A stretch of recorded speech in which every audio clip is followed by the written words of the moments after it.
I want to show you one of my favorite ways to put ruffles on cakes. Now, I do have Tylose powder mixed into my fondant. I only use marshmallow fondant, sprinkle some in there, knead it in the fondant, and roll it out. I'm rolling my fondant out really long. And then I have my ribbon cutter. It's about an inch wide strips that I'm cutting out, 3 white ones. And I have this floral foam and a ball tool. And I'm just thinning out the edges by running that ball tool along the top edge of that fondant.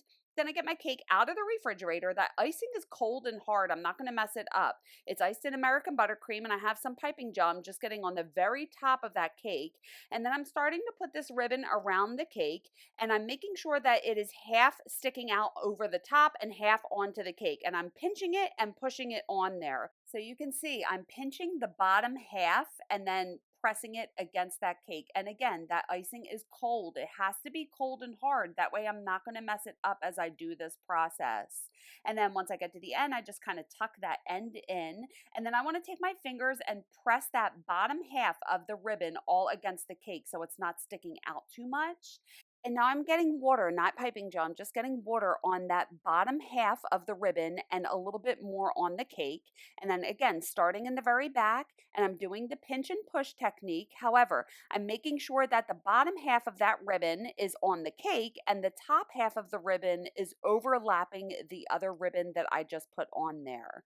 So you just have to take your time. I'm doing 3 of each color. So this is the third strip of the white. And again, once I get to the back, I take my fingers and I really push that bottom half against the cake. I'm going to put that back in the refrigerator while I start on the other color. So now I'm doing a very light pink and I'm thinning out the edges with my ball tool.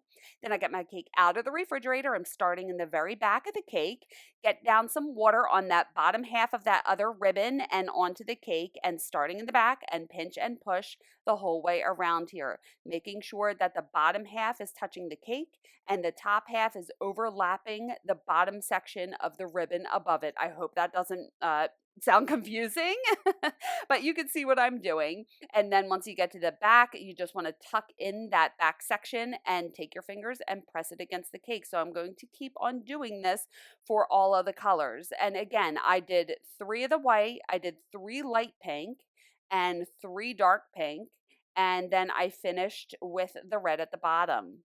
Now for the very last strip that's at the bottom, I like to take my pizza cutter and trim the excess fondant off. That way I just really have the ruffle there. And again, I'm going to get some water on that fondant strip and then take my wet paper towel and just clean off that cake board to make sure that the fondant doesn't stick. And then I'm carefully doing the pinch and push around this whole thing. And you just have to be a little careful when you get to the bottom piece because you want to make it look nice and neat. And then what I like to do is take a spatula and press it in on an angle at the very bottom so it gives it a little more finished look. And here is the ruffle cake. How pretty is that? And I just love these ruffles. This is a technique I do on many of my cakes. It's a pretty simple way to add some color to your cakes and really make them pop.